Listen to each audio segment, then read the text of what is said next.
Apocalipsis, por favor, capítulo 1. Creo que los niños van a pasar a sus clases, por favor, de la escuela dominical, así que si pueden ir pasando ya, sería estupendo. Los demás nos quedamos aquí y prestamos atención a la palabra de nuestro Dios. Leía en esta semana una anécdota, un hecho verídico. Se cuenta la historia de un agricultor que se encontraba un día trabajando en el campo y de repente comienza a oír unos alaridos, unos gritos de socorro, pidiendo ayuda. Sale corriendo y se encuentra un crío, un chico joven, hundiéndose en el lodo, hundiéndose en el barro, imposible de salir de aquella situación. Y este hombre va y le salva la vida y lo saca.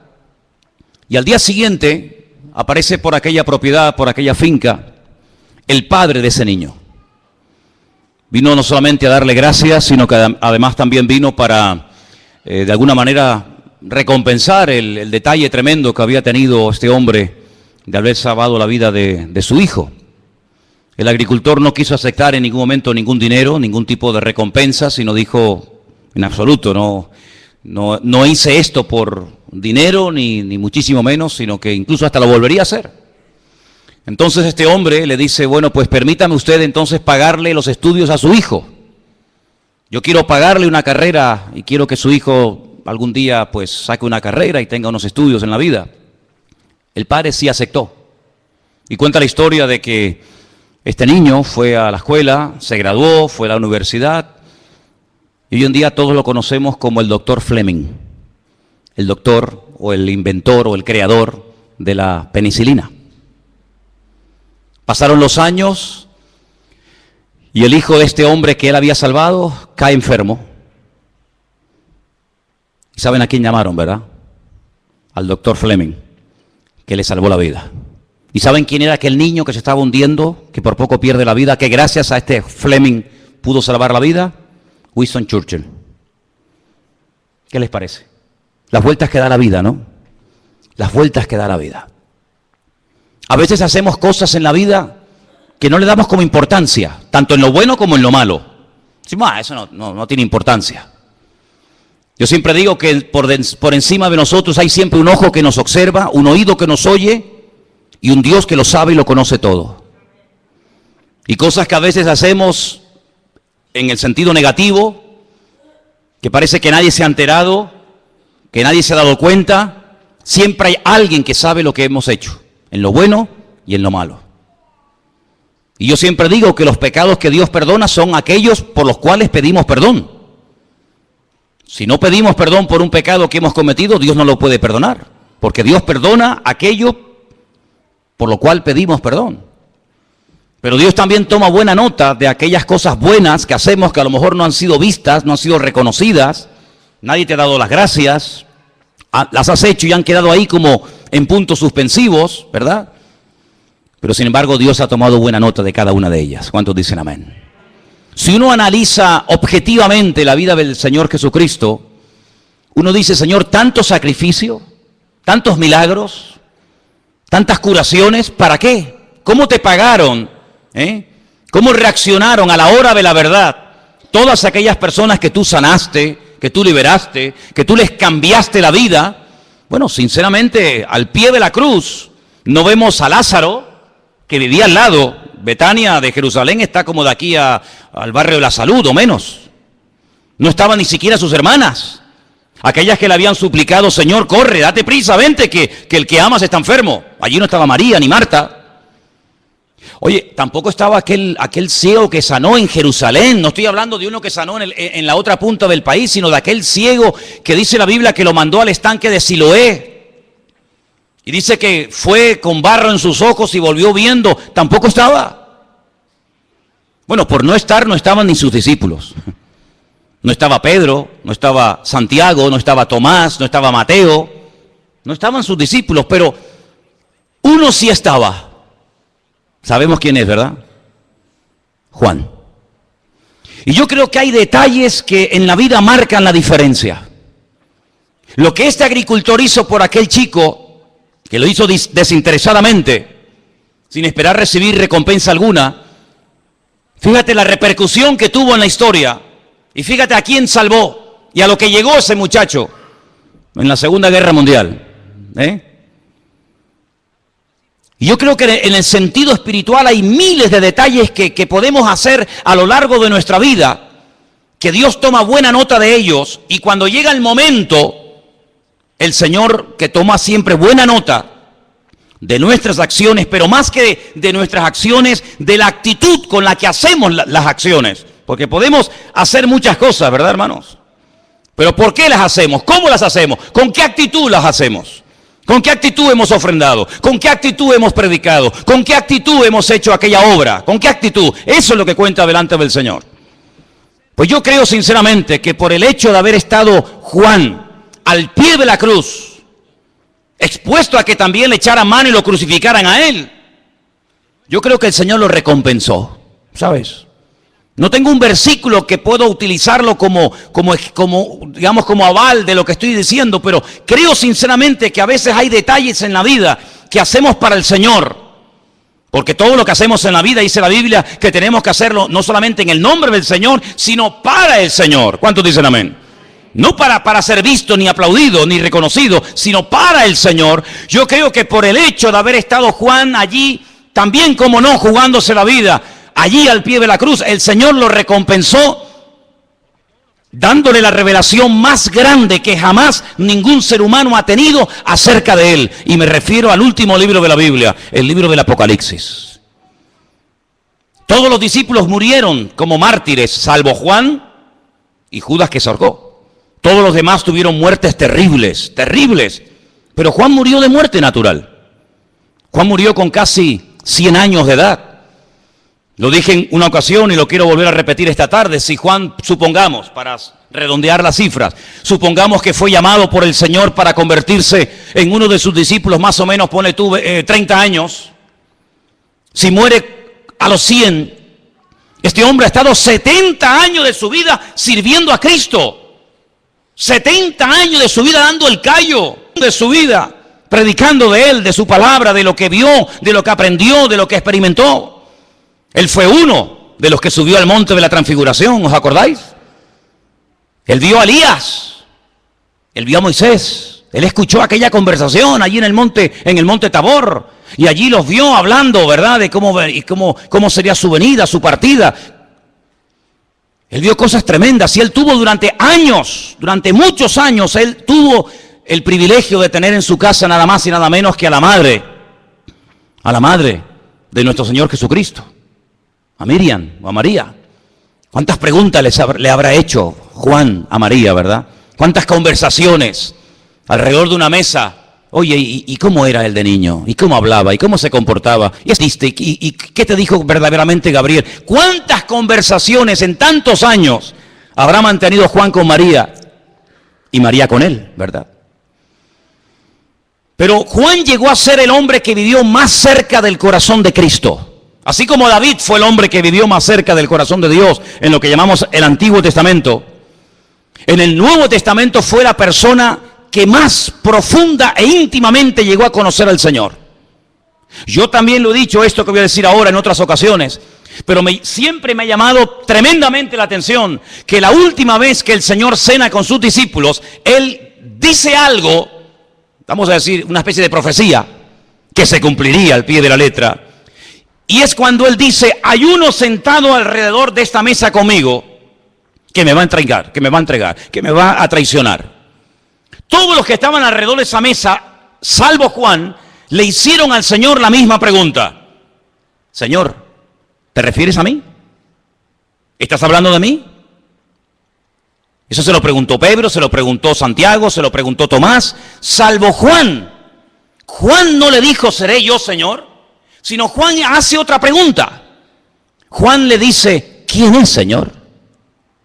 ¿Quién es el que te va a traicionar? Porque yo no soy el que te voy a traicionar. Tenía una seguridad, una confianza, las ideas tan claras en aquel momento, que aunque él sabía que el Señor acababa de profetizar que alguien le iba a traicionar, que alguien le iba a vender, él sabía que él no tendría muchos defectos, De hecho, en cierta ocasión, el Señor lo apellidó a él y a su hermano, porque eran hermanos, Santiago y él, les dijo, hijos del trueno, bonarjes. Ese carácter fuerte, impetuoso que tenían en un principio, ¿verdad? Que el Señor lo fue moldeando y tratando hasta llegar a ser lo que llegó a ser. Pero él, a pesar de los muchos defectos que como cualquier ser humano podía haber llegado a tener en su vida, él sabía que él nunca iba a vender al Señor. Él nunca iba a traicionar al Señor. Por lo tanto, él le dice, Señor, ¿quién es? Y él fue el único que recibió por revelación directa del Señor quién era el traidor. Y le dijo, fíjate bien lo que voy a hacer. Al que yo le dé pan mojado en vino, ese es. Jesús moja pan en vino y le dice a Judas, Judas, toma. Lo que tengas que hacer, hijo, hazlo pronto. No lo retiene, no le dice, no, espérate un momentito, vamos a... Sino dice, date prisa, vamos a cumplir ya las profecías, date prisa. Así que Juan sabía perfectamente que el traidor no era ni Pedro, ni Santiago, ni él, sino que era Judas Iscariote. Y él fue allí al monte de la calavera y allí estuvo hasta el último momento y él dio testimonio de que Jesús en la cruz no se desmayó, no sufrió un desvanecimiento, sino que él murió. Dice, y mi testimonio es verdadero. Yo vi cuando le traspasaron el costado que salía agua y sangre. Y yo estaba allí al pie de la cruz. Él llegó a conocer al Señor de una forma tremenda. Sabemos que él fue una persona que el Señor lo utilizó a la hora también de escribir y de divulgar el Evangelio. El Evangelio según San Juan, ¿quién no lo ha leído? ¿Hay alguien aquí que no ha leído todavía el Evangelio según San Juan? Pues no sabes lo que te estás perdiendo. Un Evangelio precioso, ¿sí o no? Evangelio maravilloso. Empieza más o menos igual que el Génesis. Bereshit hayá, en el principio era la palabra. Y la palabra era Dios.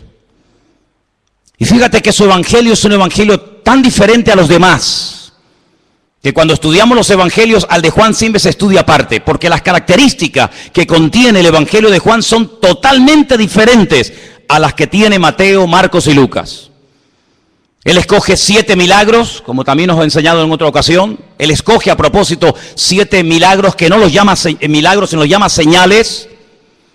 Y a través de esos 7 milagros o señales, él intenta presentar a Cristo de una forma variada, lo más completa posible, para que la gente se haga más o menos una idea de a quién adoramos, a quién servimos y quién era realmente el Señor.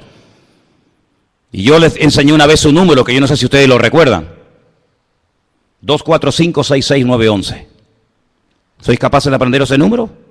Facilito, ¿no? 245 66 11. A ver. Ya está. El teléfono de Juan.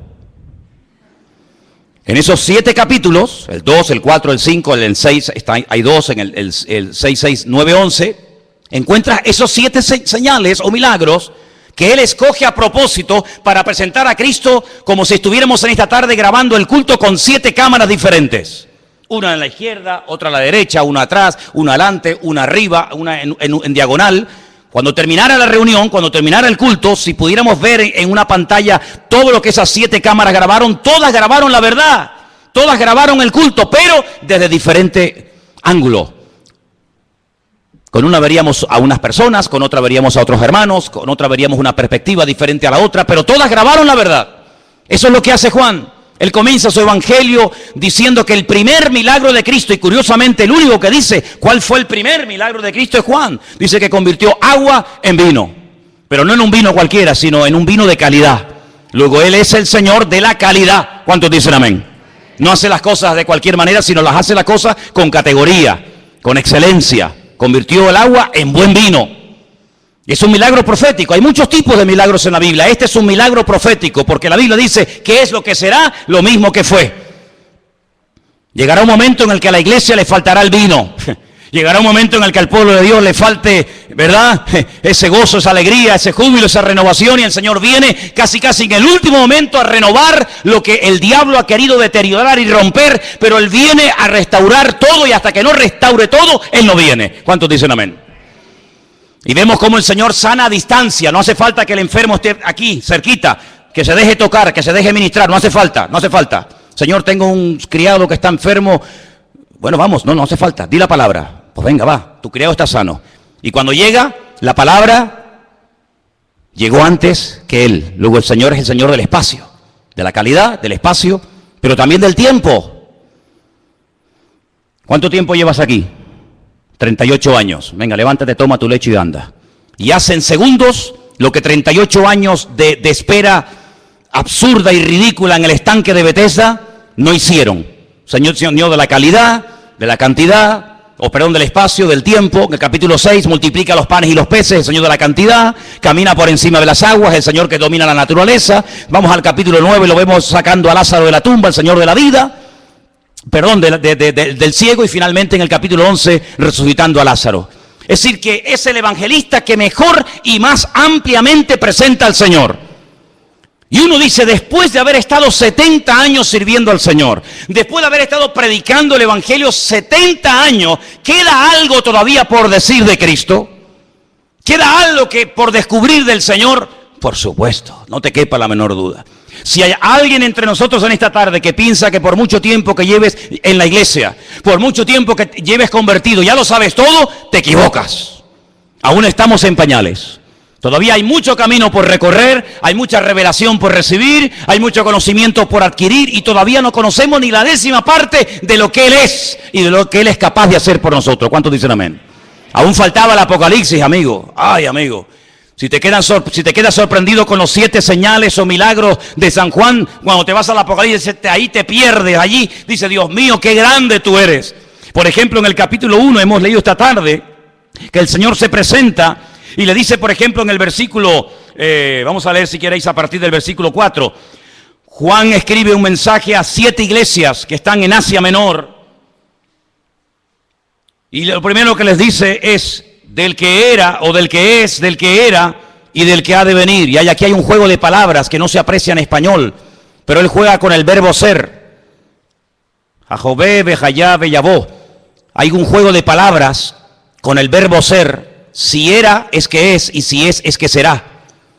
En hebreo no existe el verbo ser en presente. No existe el verbo ser. Hay 2 verbos en hebreo que no existen. El presente del verbo ser y el verbo tener. No existe verbo tener en hebreo. No se puede decir yo tengo, utilizando una forma verbal, presente, pasado y futuro, sino que se emplean letras para convertir esas letras en pasado, en presente, en futuro o en algo temporal, porque lo que yo tengo es algo transitorio. ¿Qué tienes tú? Un coche, mañana te lo pueden quitar o robar. ¿Qué tienes tú? Una casa, mañana se puede quemar. Luego, el tener es algo tan absurdo, sin embargo, nos apropiamos de lo que creemos que somos y de lo que creemos que tenemos, y ni somos ni tenemos, porque el único que es y el único que tiene es el Rey de Reyes y el Señor de los Señores. No hay nadie más que Él. Pero cuando Él se presenta en el libro del Apocalipsis, dice, es que yo era. Y hay un momento en su ministerio que Él dice, yo era antes de Abraham, y le dicen, pero si tú no tienes ni 40 años, ¿cómo que tú eres antes que Abraham? Claro, ¿con quién te crees que caminaba y hablaba Abraham? ¿Quién te crees que se presentó en la casa de Abraham y le dijo, el año que viene vas a ser padre y tu mujer vas a dar a luz? ¿Quién te crees que fue a decírselo? ¿Quién te crees que fue? Adoní, mi señor. Abraham no se postraba ante nadie ni ante nada. Abraham era monoteísta, Abraham adoraba al Dios único y verdadero. Dice, cuando lo vio, salió corriendo, se postró ante él y lo llamó Adoní, mi señor. Qué honor tan grande recibir a mi señor en casa. Y entonces el Señor le comunica la próxima destrucción de Sodoma y Gomorra. ¿Con quién te crees que hablaba David? ¿Con quién te crees que hablaban los profetas del Antiguo Testamento? ¿Con quién te crees que hablaba Isaías y recibía revelación cuando relató su crucifixión? Es como si el Señor le dijera, mira, apunta ahí, escribe. Y le corre el velo del futuro y le dice, escribe cómo voy a ser crucificado, humillado, maltratado, crucificado, muerto, resucitado. Escríbelo. Es decir, Él ya era antes del principio de los tiempos, antes de Génesis 1 ya Él existía, porque Él es eterno. ¿Cuántos dicen amén? Como hombre, como persona, su naturaleza humana tuvo un principio, evidentemente. Pero como Dios, a Dios no lo ha creado nadie. En el principio era el Verbo y el Verbo era Dios. Por lo tanto, Él es eterno. En el principio creó Dios los cielos y la tierra, pero ¿quién creó? Dios o Jesucristo. ¿Quién fue? ¿Uno u otro? Él mismo. Elohim, el único nombre de Dios que está en plural. El único nombre que está en plural. La traducción literal sería dioses. En el principio los dioses crearon los cielos y la tierra. Y decimos, ¿cómo que los dioses? ¿Cuántos hay? Hay uno, pero ese Dios es plural. Ese Dios se manifiesta a veces como padre, a veces se presenta como hijo, claro, pero no hay ningún problema en ello, que yo soy padre, ahora mismo yo soy padre y al mismo tiempo soy hijo. No tengo que desdoblarme, no tengo que dejar mi naturaleza de padre para convertirme en hijo o dejar de ser hijo. No, soy al mismo tiempo padre, hijo, marido, pastor, amigo, lo que tú quieras. Y Él se presenta a veces como hijo, a veces se presenta como Dios. No hay ningún problema en ello, no hay ningún problema. Además, si Dios no pudiera humanarse, si el Señor no pudiera encarnarse, entonces no es todopoderoso. Está limitado, quiero pero no puedo. Pero Dios puede hacer lo que quiera, porque Él es el Dios todopoderoso, arriba en el cielo y abajo en la tierra. No hay ninguna limitación para Él. ¿Cuántos dicen amén? Por lo tanto, amados hermanos, cuando Juan comienza a recibir aquella revelación, se da cuenta de que aquel que estuvo con ellos durante 3 años caminando, multiplicando los panes y los peces, caminando por encima de las aguas, era Dios en carne y hueso. Y por eso al final del ministerio dice que todos se postran y lo adoran. Nunca lo habían hecho, pero ese día sí, lo adoraron. Y después de haberle adorado, volvieron a Jerusalén con gran gozo, dice la palabra, ¿verdad? La pregunta es, ¿tú tienes claro quién era Él? Porque hay algunos que no sé, ¿tienes claro quién era Jesucristo? Un gran sanador, un gran médico, un gran orador, pero aparte de eso, ¿quién era verdaderamente el Señor? Era Emmanuel, era Dios con nosotros. Se metió en un frasco, se limitó, claro, en espacio y en tiempo, como todos los seres humanos, pero por encima de eso, nunca perdió su capacidad es divina. Es más, cuando un día viene una persona que no se habían visto teóricamente nunca en la vida, Jesús dice, chicos, escúcheme bien, mira, ahí viene un verdadero israelita. Y Natanael le dice, Señor, pero si tú a mí nunca me has visto, si no nos conocemos, dice que no, yo te vi a ti el otro día cuando estaba debajo de la higuera. Y Natanael dice, Señor, dice, no te sorprendas por esto no es más que el principio. A partir de ahora vas a ver ángeles que suben y bajan, suben y bajan, suben y bajan sobre la vida del Hijo del Hombre. Por lo tanto, no te sorprendas, ¿te das cuenta?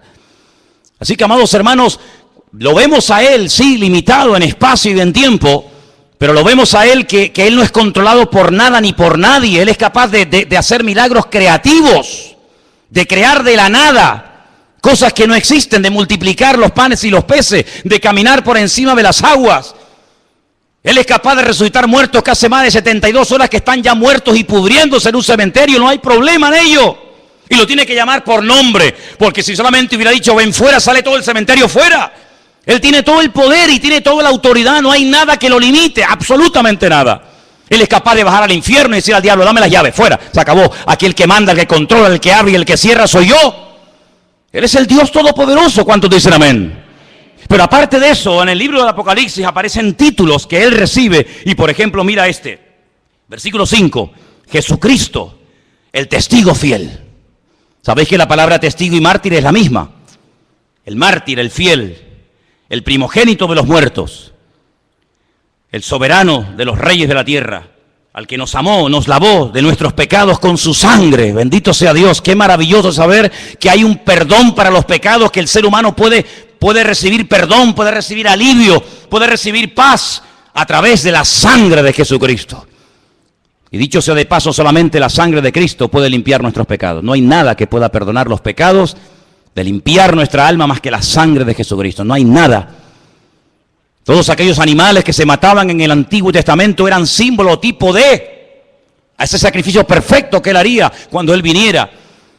Dice la Biblia en el libro de Hebreos, si aquellos animales limpiaran verdaderamente los pecados, ¿para qué tienen que ir todos los días, todas las semanas, todos los meses, toda la vida a presentar y matar animales?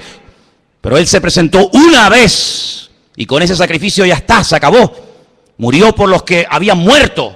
Murió por los que vivían y murió anticipadamente por los que aún no existían, pero sabía el Señor que necesitarían también redención en el futuro.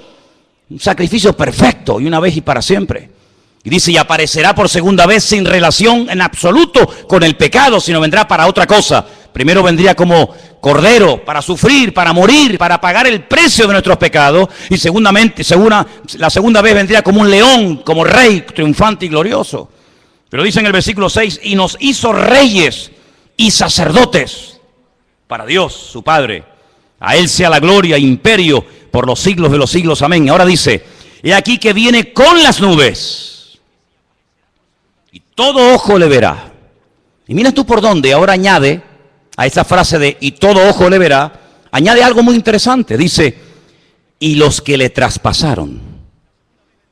Aquellos que le clavaron aquellos clavos en sus manos y en sus pies, cuando Él venga, ellos también le verán. Es interesante, ¿no? Es interesante. Aquellos que le crucificaron y que le martirizaron también lo verán. Pilato volverá a presentarse delante de él, pero en esta vez al revés. No eres tú el que me juzgas a mí. Ahora soy yo el que te juzgo a ti. Y aquella pregunta que tú me hiciste hace 2000 años atrás, que no te contesté, ahora te la voy a contestar. ¿Y qué es la verdad? Y cuando Pilato lo vuelva a ver a él en persona, él mismo se responderá, la verdad eres tú, Señor. ¿Cuántos dicen amén? ¿Qué te parece? Y dice aquí, y todos los linajes de la tierra harán lamentación por él. Sí, sí, amén. Y ahora dice, yo soy el alfa y la omega. La alef y la taf, ¿no? Sería en hebreo. El principio y el fin, dice el Señor. Esta palabra, el Señor, no se tenía que haber traducido por Señor, porque la palabra Señor es Adonai. Pero el nombre que aparece es el nombre sagrado de Dios. Ese nombre que forman 4 letras, Yod, Hei, Bad, Hei, ¿verdad? Ese nombre se pronuncia Yahweh.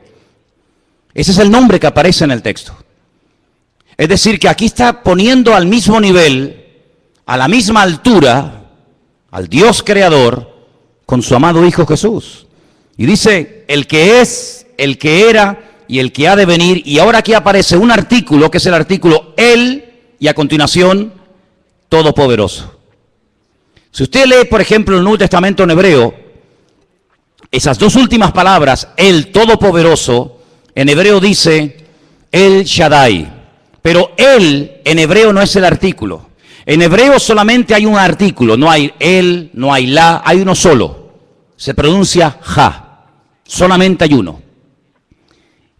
Así que en hebreo no dice Ja Shaddai, el Todopoderoso, sino dice el Shaddai. Él en hebreo significa Dios y Todopoderoso significa Shaddai. Es el único nombre de Dios que se puede hacer con la mano, porque tiene 3 letras. Una letra que se llama Shin, una letra que se llama Dalet y una letra que se llama Yod.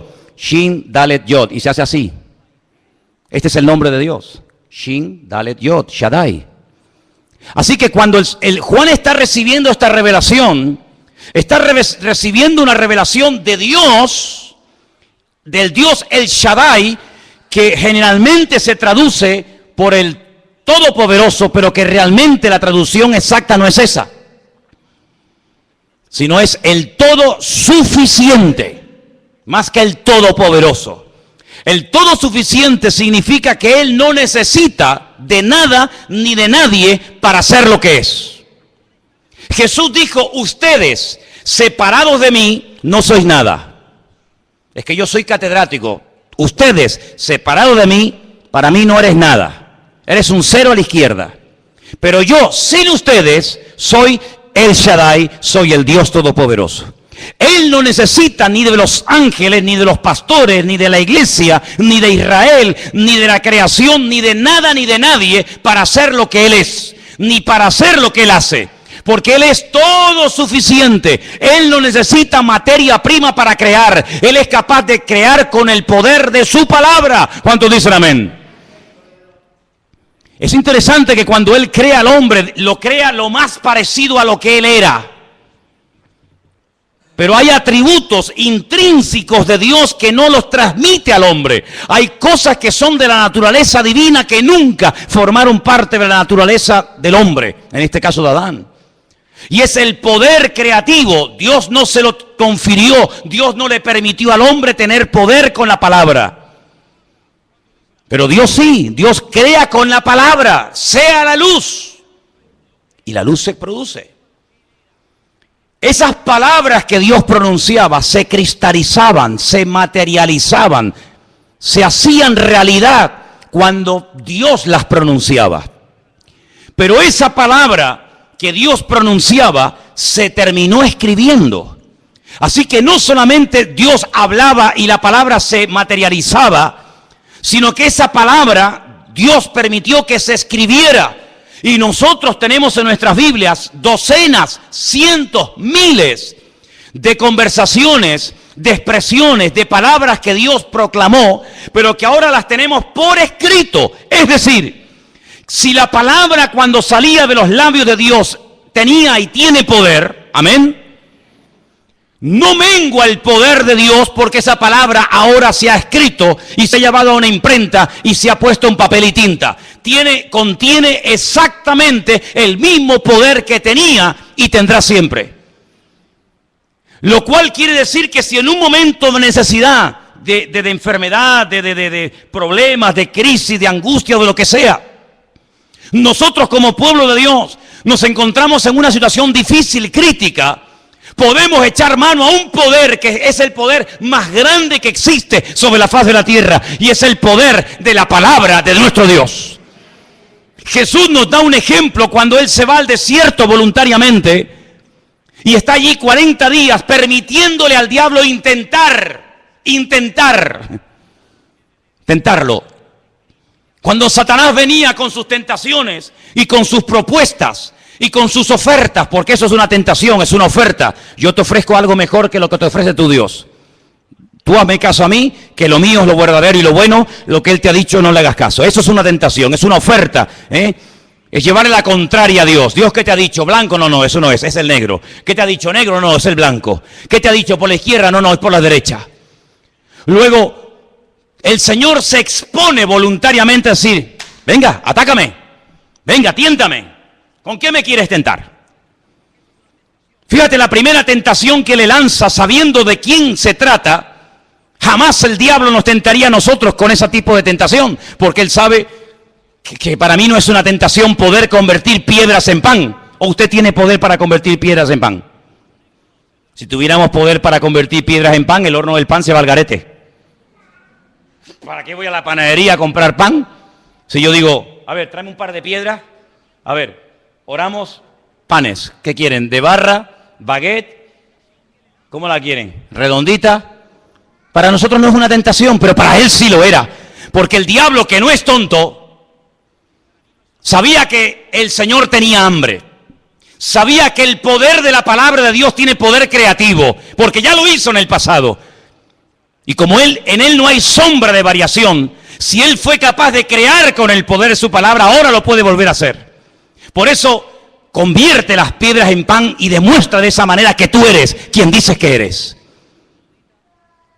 Pero el Señor no entró al trapo, sino que el Señor utilizó su palabra, que es la espada del Espíritu, y le dijo, no solo de pan vivirá el hombre. Escrito está, no solo de pan vivirá el hombre. Y os dais cuenta de que el Señor Jesucristo no peleó cuerpo a cuerpo con el diablo. El Señor Jesucristo no entró en discusiones porque tú dijiste, porque yo te dije. No, sino echa mano del poder más grande delegado en este mundo, que es el poder de la palabra de Dios. Luego, lo que tú llevas en tu mano, en tu bolso, en la guantera de tu coche, lo que tú tienes encima en este momento es dinamita, mi hermano. Es un poder impresionante que el diablo lo conoce y lo sabe más que tú. Por eso lo que tenemos que hacer a partir de ahora, cuando vengan tentaciones, cuando vengan dificultades, búscate el versículo clave, claro, que no te venga el diablo con una tentación y le responde diciendo, Jesús lloró. No, porque eso no pega ni con cola, hijo. ¿Me entiendes? Sino tienes que conocer la palabra y echar mano del tesoro de tu corazón. Decir, un momento, amigo, que hay un texto que viene ahora de perla, y entonces sacas el texto idóneo y rácata, le pegas al diablo y lo desbarata. ¿Por qué? Porque el poder de la palabra está en ella. ¿Cuántos dicen amén? Qué tremendo, ¿no? Qué tremendo. No me ha dado poder creativo a mi palabra, pero como su palabra mora en mí, cuando su palabra sale de mí como instrumento, tiene el mismo efecto y la misma repercusión en el mundo natural y en el mundo espiritual que en la época del Señor, que en la época del Antiguo Testamento, porque su palabra no ha cambiado. El cielo y la tierra pasarán, pero su palabra siempre permanecerá. Apláudale fuerte al Señor en esta tarde, hermano. La palabra de Dios tiene poder, aleluya. Es la espada de doble filo. La espada de doble filo. ¿Con qué le cortó la cabeza Goliat o David a Goliat? ¿Con qué se la cortó? Con la espada. Lo hirió con la piedra, pero lo mató. con la espada. Hay gente que sabe tirar piedras. A veces no saben a quién apuntan, al que se ponga por delante. Pero si tiras piedras contra el enemigo, recuerda después utilizar la espada del Espíritu, porque la piedra era para tumbarlo, pero la espada era para rematarlo. Y eso es muy importante, que en la vida cristiana no dejes cabos sueltos. No digas, ay, ya no voy a fumar más. Señor, soy libre, pero tienes el cartón de Winston ahí dentro de la mesa noche. Le has pegado una pedrada, te sientes fuerte, estás eufórico, hoy estás subidito de fe, vas por la vida sacando las plumas del pavo real y sales del culto que me voy a comer. Sí, sí, pero allí tienes en el cartón lo tienes allí en la mesa noche, y llega un día, un bajón, te critican, te sale mal el negocio, no te salieron las cosas como tú esperabas, y entonces dices, bueno, total, una vez el Señor sabe, y ahí lo tienes. ¿Por qué? Porque hay que utilizar la espada y rematar la faena. Y nunca mejor dicho. ¿Cuántos dicen amén? Ahora fíjate qué interesante. El Todopoderoso, ese Dios todopoderoso, todo suficiente, que no necesita de nada ni de nadie, se humilla y se rebaja de tal manera que llega a pedir oración a los que él creía que eran los más espirituales del grupo. Pedro, Jacobo, Juan, ¿podéis orar por mí esta noche? ¿Nosotros por ti? Sí, porque hoy, en esta noche, en este momento, mi alma está triste hasta la muerte. ¡Qué humildad del Señor! ¡Qué humildad de pedir oración! El infierno estará lleno de soberbios y de orgullosos que no quieren reconocer ni dar su brazo a torcer, que ya se pueden estar ahogando, ya se pueden estar hundiendo, pero siempre dan la imagen de que yo puedo y de que yo controlo. Sin embargo, el mismísimo Señor Jesucristo dijo, hoy pido oración. Hoy no voy a orar por los enfermos, hoy no voy a orar por ustedes, hoy les pido a ustedes que oren por mí. Y para entrar en Jerusalén pidió prestado un burro.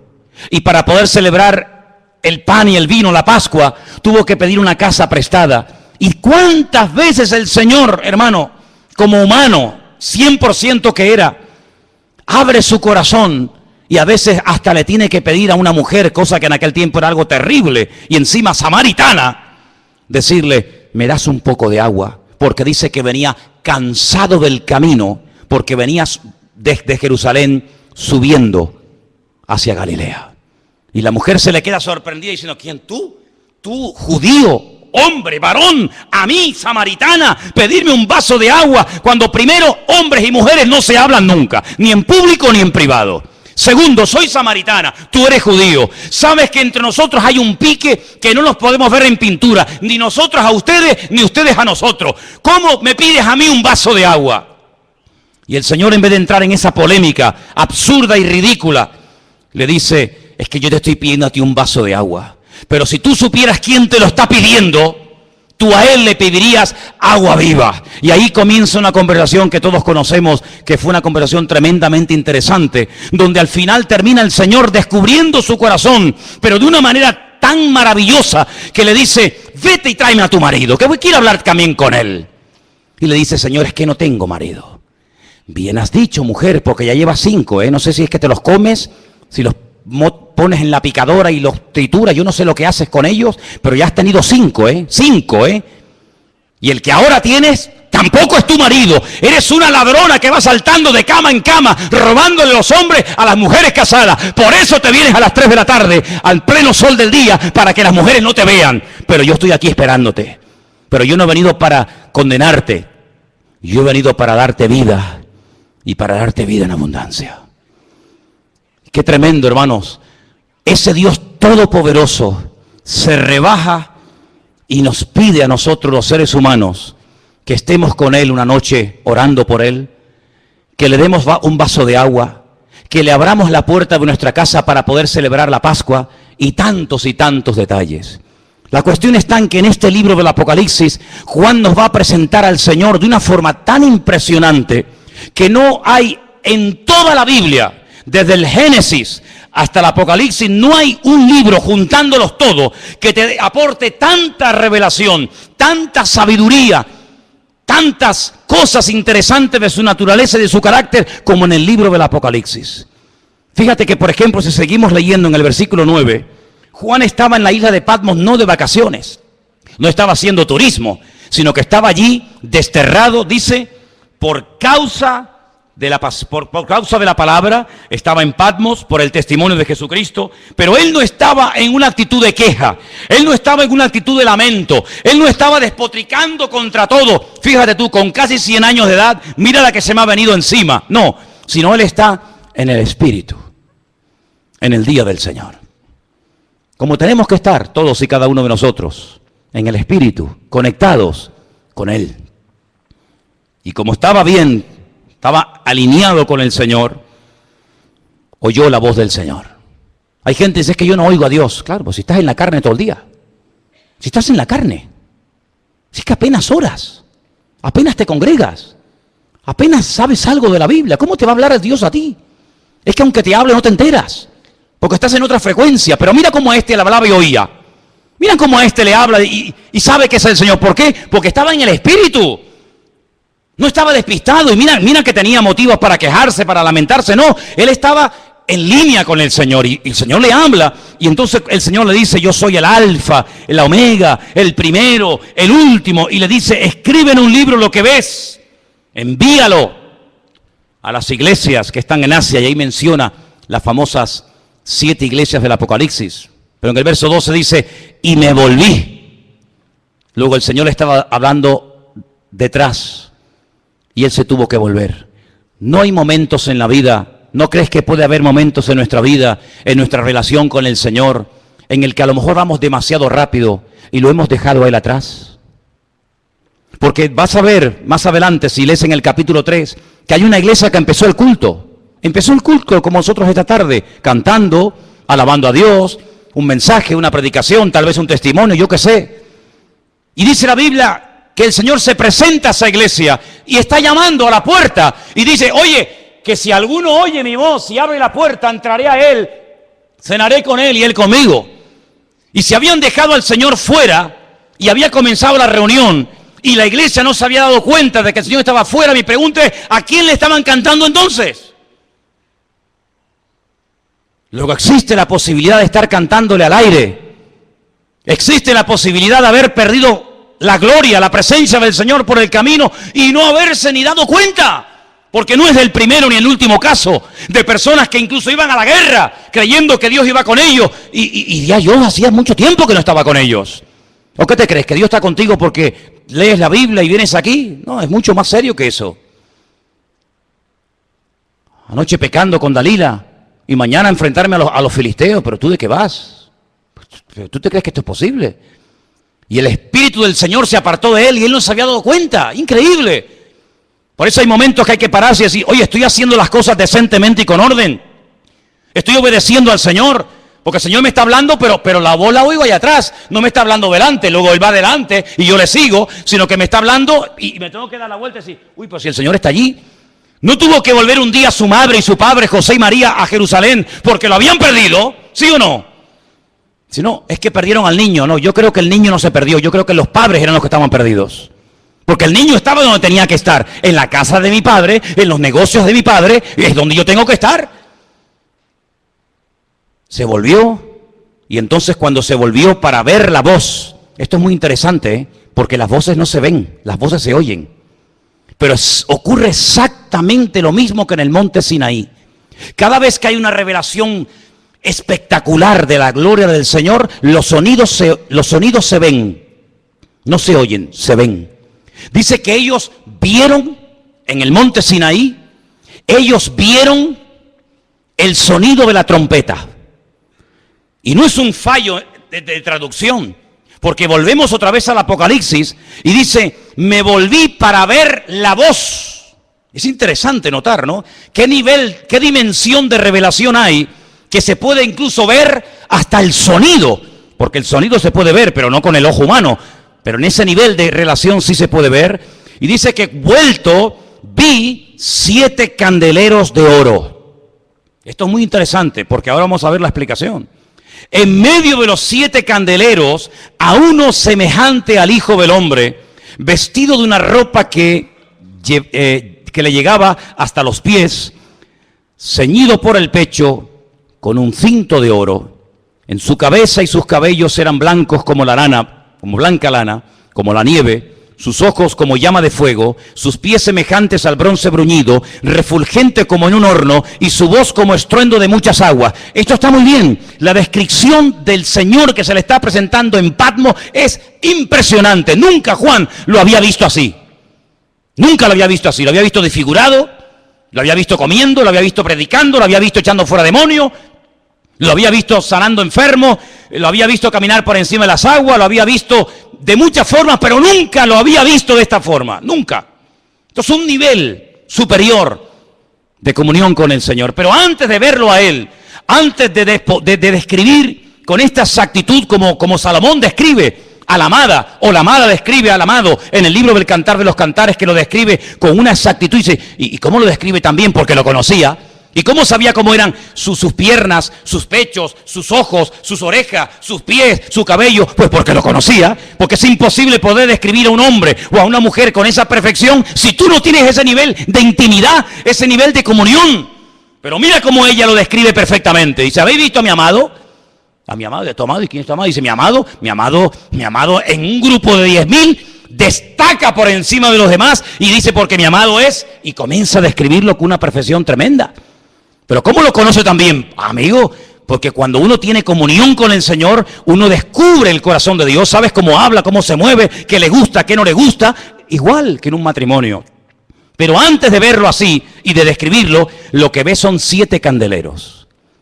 A mí me hace gracia cuando hay gente que dice, no, yo no he dejado de leer la Biblia, yo no he dejado de orar en casa, pero yo no me congrego. Entonces, ¿tú qué te estás inventando una Biblia a tu manera? ¿Un cristianismo paralelo? Porque lo primero que tuvo que ver Juan es a las iglesias. ¿Pero a cuáles? ¿Las más bonitas? ¿Las perfectas? No. Las iglesias donde había falsas profecías. Las iglesias donde había falsas doctrinas. Las iglesias donde había discrepancias los unos contra los otros.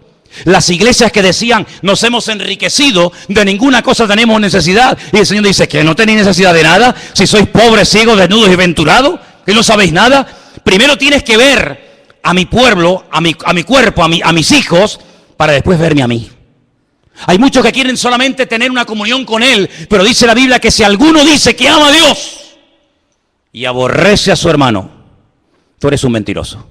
Y te lo digo así en la cara, tú eres un mentiroso. ¿Usted ama a Dios y no puedes ver a este en pintura? ¿Y no puedes ver a esta en pintura y cuando viene por aquí te haces el loco y vas por la otra calle para que no te vea? Usted es un mentiroso según la palabra de Dios.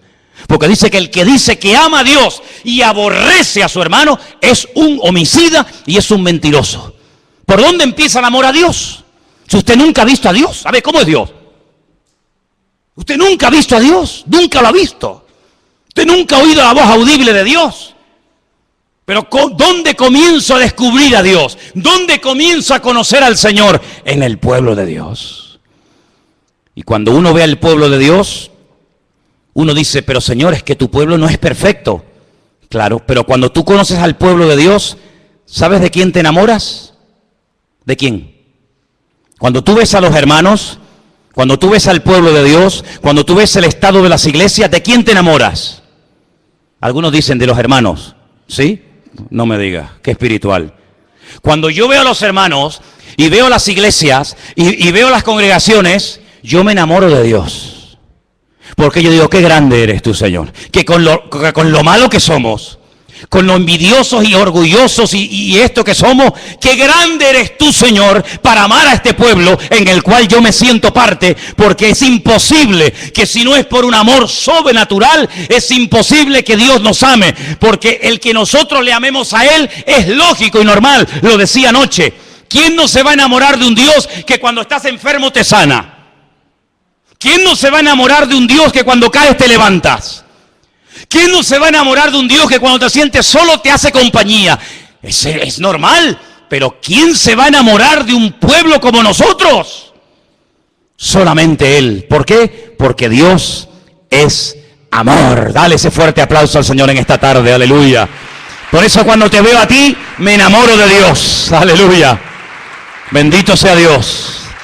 Bendito sea Dios. Y dice aquí, cuando le vi, versículo 17, caí como muerto a sus pies.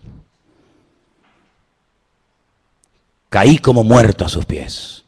Aquel que fue capaz de recostarse sobre el pecho del Señor, nivel de comunión y de intimidad alucinante, ahora le ve y no puede resistir la gloria, la presencia del Señor, y dice que cae como muerto a sus pies.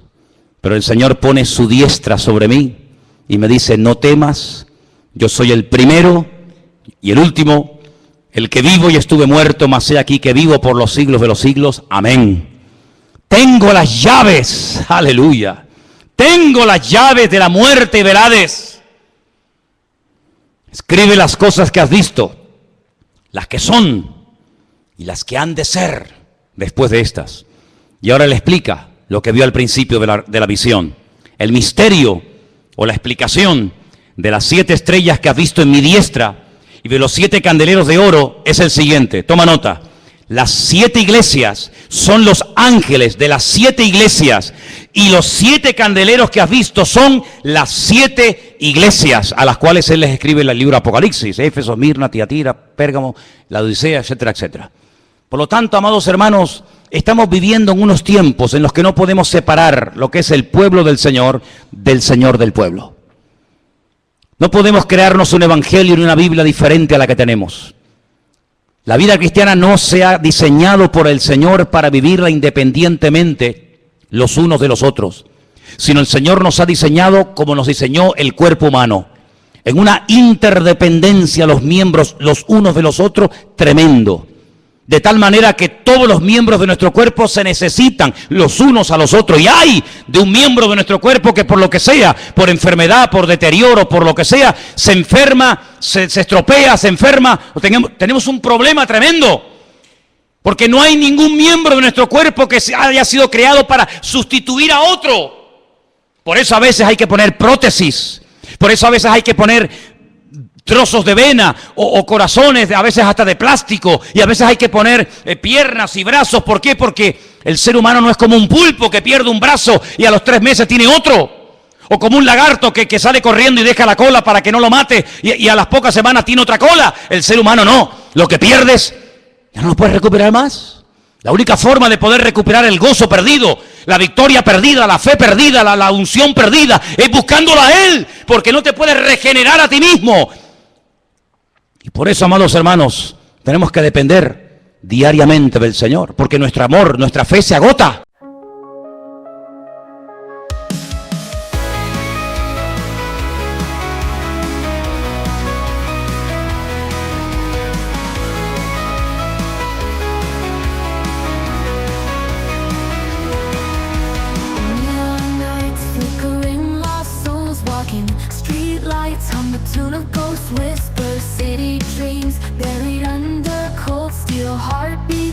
Through empty alleyways, shadows dance in holographic twilight, silent screams beneath the cracked surface, electric scars on concrete veins pulsing, digital ghosts haunting these broken streets.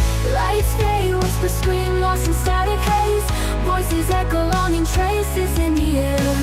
Spirits rise, neon skies, dreams in disarray, echoes of the night calling, can't escape despair. Winding roads through virtual despair, broken hearts left in empty squares. Faceless eyes watching from down corners, synthetic love disintegrates like morning fog. Shadows dance in holographic twilight, silent screams beneath the cracks of faded moon. Lonely hearts trapped in mirror reflections, lifeless eyes staring into neon gloom. Lights fade, whispers scream, lost in static haze, voices echo longing traces in the air. Spirits rise, neon skies, dreams in disarray, echoes of the night calling, can't escape despair. Winding roads through virtual despair, broken hearts left in empty squares. Faceless eyes watching from down corners, synthetic love disintegrates like morning fall. Flicker in the distance, a storm breaks at night. A single bloom pushing through cracked concrete, a fight for something real, a touch, a connection untold. A melody breaks the silence, a story to unfold. A ragged voice, a lone guitar, a song in the square, singing of hope of breaking free, a dream to repair. The lonely gather, drawn by the sound. Faces light up, shadows retreat from hallowed ground. Lights flicker, whispers rise above the static fight. Voices join the chorus, the symphony takes flight. Spirits soar, neon sky, dreams ignite the night. Echoes of the night calling, can't stare us in the light.